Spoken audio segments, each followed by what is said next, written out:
Nouvelle-Calédonie, actualité. Un lâcher de pigeons au parc des Grandes Fougères, 5 au total, mais pas n'importe lesquels. Des colliers blancs, une espèce protégée. Blessés, ils ont été pris en charge par les soigneurs du parc zoologique et forestier de Nouméa. De nouveau, prêts à prendre leur envol, on le découvre dans un instant. Des îlots du côté de Touo nettoyés de leurs déchets. Une initiative des habitants de la tribu de Kongouma a permis d'amasser et de débarrasser les îlots de plus d'une centaine de litres de saleté. Un moyen de sensibiliser les plus jeunes que nous avons suivis dans cette action. La sélection de Nouvelle-Calédonie de football est rassemblée pour s'entraîner, se côtoyer et surtout permettre à l'entraîneur et son staff d'observer, de détecter quels joueurs formeront l'équipe officielle. Une première étape avant les Jeux du Pacifique que nous avons suivis. Nous irons à Maré à la fin de ce journal alors que nous célébrerons le 1er août le 70e anniversaire de la disparition de la Monique. Une résidence culturelle se tient à Ningoné. Nous irons à la rencontre des enfants qui y prennent part. Vous le verrez, un moyen de faire vivre à Maré le souvenir des disparus. Avant de développer ces titres, parlons finances du pays. Un budget propre de la Nouvelle-Calédonie jugé insincère. C'est ce qu'a annoncé l'État dans un courrier adressé au président du Congrès. Il relève, je cite, « Le budget propre 2023 avec reprise anticipée de la Nouvelle-Calédonie est entaché d'illégalité pour insincérité de ses recettes ». En cause, une recette de 835,3 millions de francs conditionnée à la signature d'une convention de financement entre l'Union européenne et la Nouvelle-Calédonie dans le cadre du schéma de la transition énergétique de la Nouvelle-Calédonie 2.0. Cette signature ne pourra se faire avant la fin de l'année. On écoute la réaction de Virginie Ruffnac, chef de file du groupe Avenir en Confiance. Écoutez, le gouvernement avait mis dans son budget 835 millions venant de l'Union européenne qui devait être donné par l'Union européenne mais qui n'a pas été donné parce que le schéma de transition énergétique n'a pas été voté au Congrès, alors que le membre du gouvernement en charge de ce schéma de transition énergétique a déposé le texte depuis plus de 6 mois sur le bureau du Congrès. On sent que pour des raisons politiciennes, on s'oppose côté indépendantiste pour certains d'entre eux à ce schéma de transition énergétique et donc nous venons de perdre 835 millions parce que l'Union européenne ne les donnera pas et c'est la première fois qu'on a un budget présenté par le gouvernement et son président qui est un budget qualifié comme d'insincère par le contrôle de légalité. Le secrétaire général de l'Union calédonienne, Pierre-Chanel Tutugoro, quant à lui, reconnaît pour sa part le caractère insincère du budget, mais défend le choix des groupes indépendantistes. Écoutons-le. Les groupes indépendantistes n'ont pas voté contre le schéma. Ils ont simplement établi et posé sur la table une motion préjudicielle pour renvoyer en discussion en commission le dit schéma.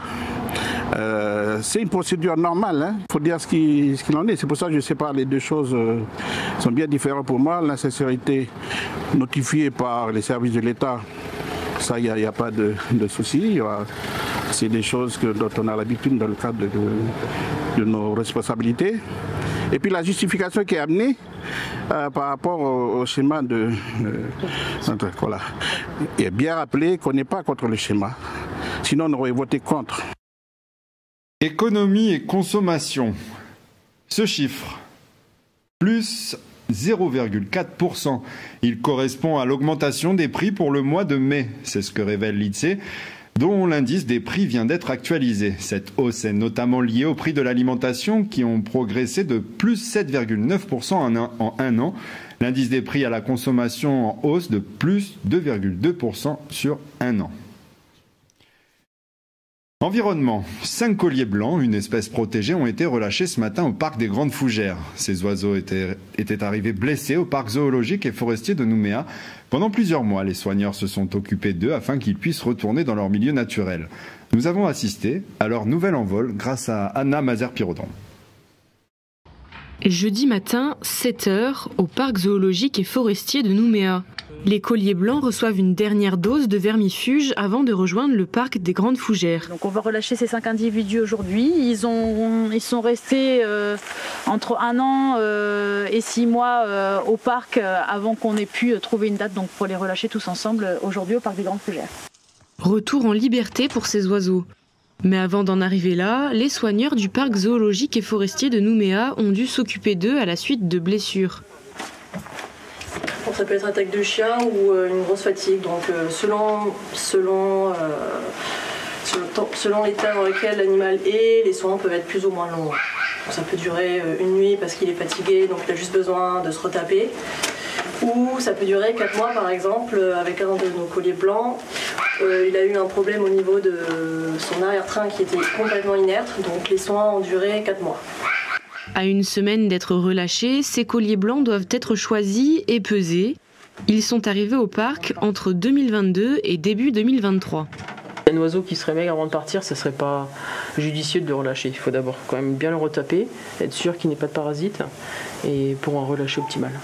Des analyses bactériologiques sont aussi réalisées dans la journée afin de les remettre dans de bonnes conditions dans la nature. On va s'amuser de trouver du caca assez frais. Ils sont désormais prêts, placés dans une autre volière pendant une semaine jusqu'au grand départ de ce jeudi matin. Le parc zoologique et forestier accueille chaque année 200 animaux récupérés suite à des blessures. Environ 60% sont relâchés, les autres n'étant pas aptes à repartir dans leur milieu. Environnement toujours, initiative personnelle pour le bien de tous, celle de nettoyer les îlots du côté de Touo. Une action menée par les habitants de la tribu de Kongouma. Une nouvelle fois, ce sont les enfants mis à contribution pour nettoyer les saletés. Mais compte tenu du cadre et de la sortie en bateau, ça n'a posé aucun problème. C'est avant tout un moyen de sensibiliser dès le plus jeune âge. Et la bonne nouvelle, c'est qu'il y en aurait de moins en moins sur ces îlots. Aurélie Chiron les a suivis dans cette opération de nettoyage.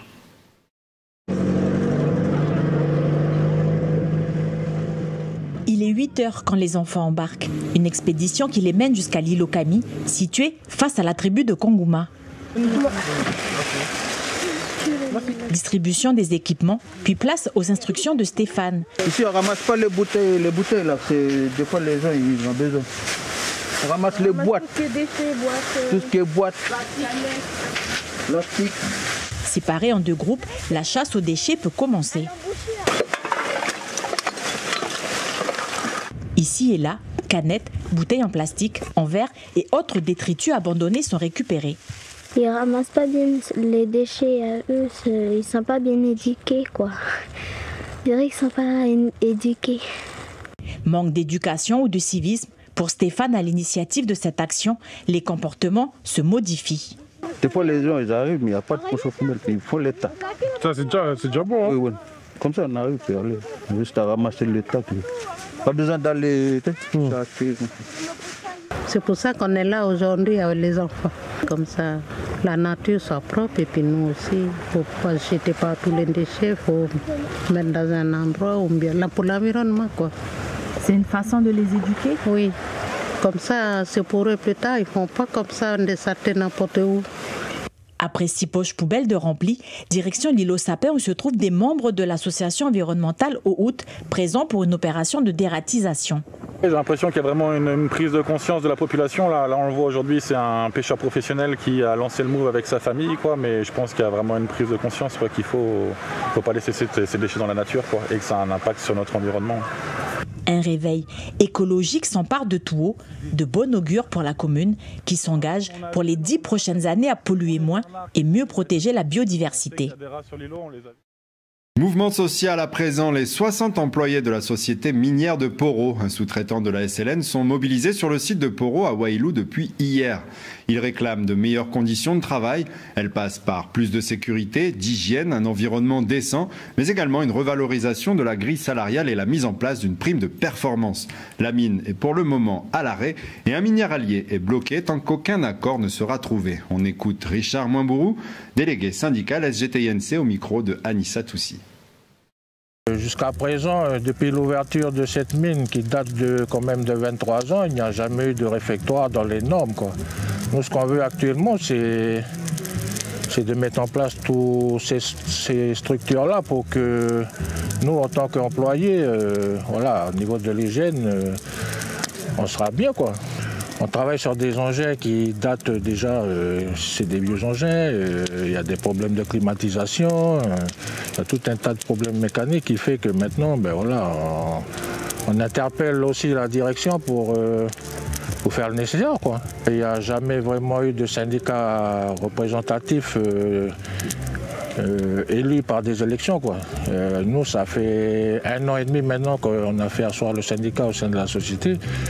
Et voilà, quoi. Depuis, on a déposé des cahiers de revendication et tout, puisqu'à présent, il n'y a pas eu un effort fait par la direction. Depuis, une rencontre a eu lieu dans l'après-midi avec la direction de SMP. Les discussions se poursuivent pour signer un protocole d'accord avec le syndicat SGT-INC. Contacté, la direction de la SMP n'a pas souhaité répondre à nos sollicitations. Transport aérien. Le programme des vols d'Air Calin reste largement perturbé. Cet après-midi, une rotation supplémentaire Nouméa-Sydney-Nouméa a été assurée pour des passagers en attente depuis mardi. A contrario, les vols SB 740 et SB 741 Nouméa-Singapour-Nouméa n'ont pas eu lieu. La situation restera identique demain avec le report des vols SB 700 et SB 701. Des solutions de reprogrammation seront proposées aux voyageurs. Depuis mardi, la compagnie compose avec 2 pannes techniques. La première a eu lieu sur l'un des A330 Neo et la seconde sur un Boeing 777, un appareil qui a été loué durant la révision complète d'un avion qui a eu lieu à Bordeaux. Les pièces détachées sont en cours d'acheminement. Du sport à présent en football. Depuis mardi, la sélection A du pays a entamé sa semaine de regroupement. Au menu pour les joueurs, séances d'entraînement, matchs d'opposition en interne et cohésion de groupe. Parmi les 35 joueurs sélectionnés, 11 joueurs évoluant dans l'Hexagone ont été choisis par Johan Sidaner, le sélectionneur, pour préparer les échéances à venir. Aujourd'hui, Michel Pimbé a assisté à une séance de régénération après le match d'opposition d'hier soir. Séance d'étirement et tennis-ballon pour les 35 cagous convoqués par le sélectionneur Johan Sidaner. L'objectif à court terme pour le tacticien, préparer les Jeux du Pacifique 2023. Il peut donc s'appuyer sur des joueurs professionnels comme Abiezer Geno, qui évolue en Ligue 2 à Grenoble. Donc tu vois déjà qu'il y a l'évolution. Après, on est quand même beaucoup d'expats aussi. C'est que le niveau du groupe aussi il monte, tu vois. Ça permet aussi à ceux qui sont là de monter aussi leur niveau. En fait, c'est tout le monde, on essaye de se propulser vers le haut, tu vois. En 4 regroupements, le sélectionneur a déjà vu 55 joueurs et il veut faire le bon choix dans son recrutement. Aujourd'hui, particularité sur les 35 joueurs, 11 évoluent dans l'Hexagone. On sélectionne les meilleurs joueurs, les meilleurs éléments, que ce soit du championnat de Super League, en métropole ou à l'étranger, ou même les joueurs qui évolueront en PH. Tous les joueurs calédoniens de football qui ont le niveau sont dans notre viseur. Parmi les 11 joueurs expatriés, il y a Alexandre Desplanques, joueur de National 3. Il est très fier de sa première convocation. D'abord, c'est de prendre du plaisir, c'est de découvrir d'autres joueurs, d'autres niveaux. Prendre beaucoup de plaisir, revoir aussi le pays. Parce que 19 ans après, ça faisait un bon moment que j'étais pas revenu ici. Et c'est voilà, d'aller le plus loin possible avec cette sélection. Même avis pour Jean-Jacques Kachawa qui évolue en Régional 2 en Corse. Déjà la première mois, c'est déjà d'abord de prendre du plaisir déjà. Et pour les attentes, essayer de prendre beaucoup d'expérience vis-à-vis des coachs et tout. Ici, jouer là et pourquoi pas être dans la liste pour les prochaines échéances. Il restera 2 regroupements au sélectionneur pour choisir les joueurs qui participeront aux Jeux du Pacifique 2023 du 19 novembre au 2 décembre aux îles Salomon. Et pour information, à 18 h samedi, les Cagous joueront un match d'opposition au stade New Madeli. L'entrée du stade sera gratuite. Poursuivons dans le sport, mais cette fois-ci du côté des plus jeunes et de façon plus ludique. Les Jeux intertribus sont un rendez-vous incontournable pour les enfants de la province Nord. Chaque année, ils sont pas moins de 200 âgés de 7 à 18 ans, rien que pour la commune de Koné, pour se mesurer autour du football et du volleyball. Avant le lancement, dans une semaine, une campagne d'inscription a lieu pour les jeunes volontaires. Mélissa, éducatrice sportive, en a la charge. Océane Zobler l'a suivie à la tribu de Netchaot, où Harmonie et Clinton l'attendaient. Et là, le but, il va falloir taper dans un sens, taper dans l'autre sens. Échauffement, travailler la coordination. Clinton et Harmonie se sont inscrits pour la première fois aux Jeux intertribus de Koné. Une rencontre qui ravit déjà les petits sportifs qui ont le droit à un échauffement au speedball avec Mélissa venue pour l'occasion. Je suis contente de venir ici. Et qu'est-ce que tu aimes dans le sport? Le foot. Pourquoi tu aimes le foot? On peut jouer à plusieurs. On va faire le tir au but. Et tu aimes bien? Oui. Poser les raquettes. Et là, du coup, on va se faire de la conduite de balle pour maîtriser son ballon. Ok. Et ensuite, on tire au but. On court, sinon on marche. Le but, c'est bien de passer derrière les coupelles. Boum! J'essaye de passer dans chaque tribu, chaque quartier, bon, même si c'est sur des temps courts, mais au moins on essaye de voir tout le monde au moins une fois avant la grande journée, quoi. Hier, on avait une vingtaine de jeunes dans chaque tribu, quartier à peu près. Après, ça dépend des tribus et des quartiers, et puis ça dépend des événements qui se passent pendant les vacances. Des fois, il y a des mariages ailleurs, etc. Donc, on ne s'inquiète pas trop sur le peu d'effectifs pendant les tournées. On sait que le jour J, il y aura beaucoup plus de monde. Ça, c'est le listing des jeunes pour les inscriptions par tribu et par quartier.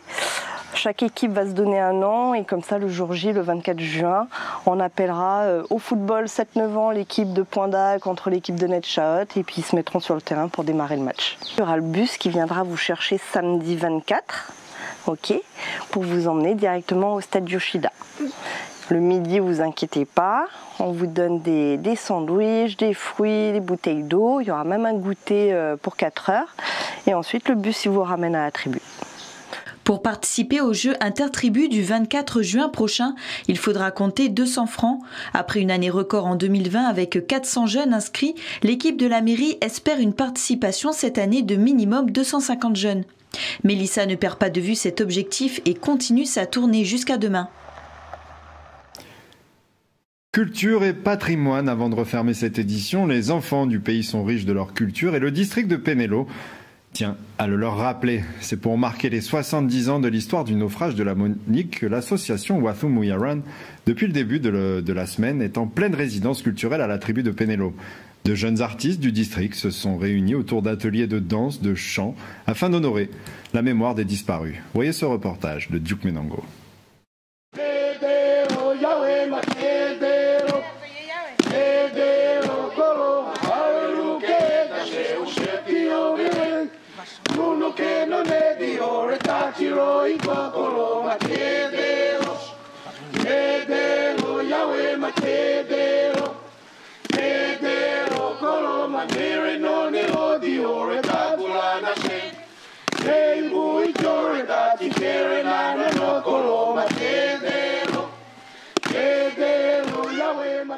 Avant le début des répétitions, les enfants ont confectionné leurs instruments et accessoires de danse, comme ce tchachou que portent les danseurs. Chercher des cadres, comparer.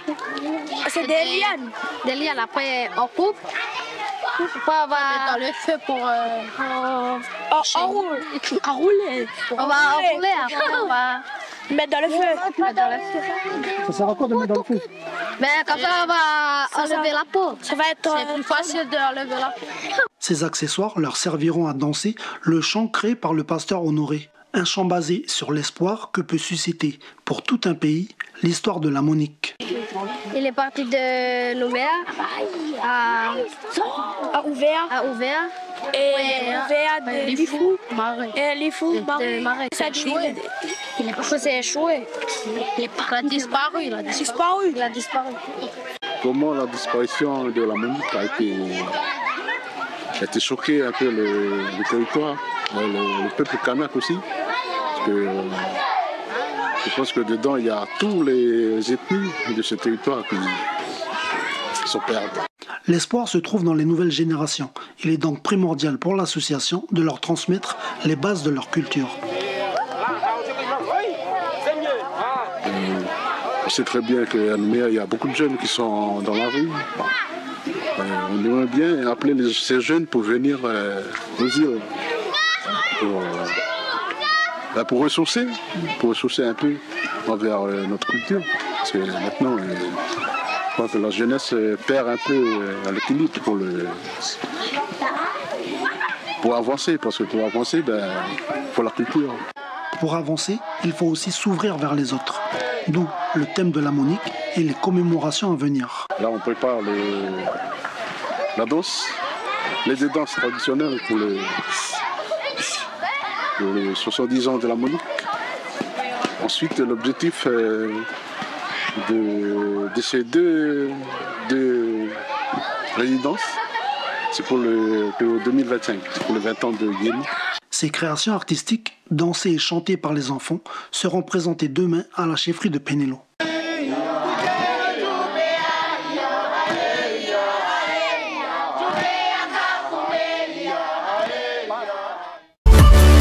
O News Radio sur outremernews.fr.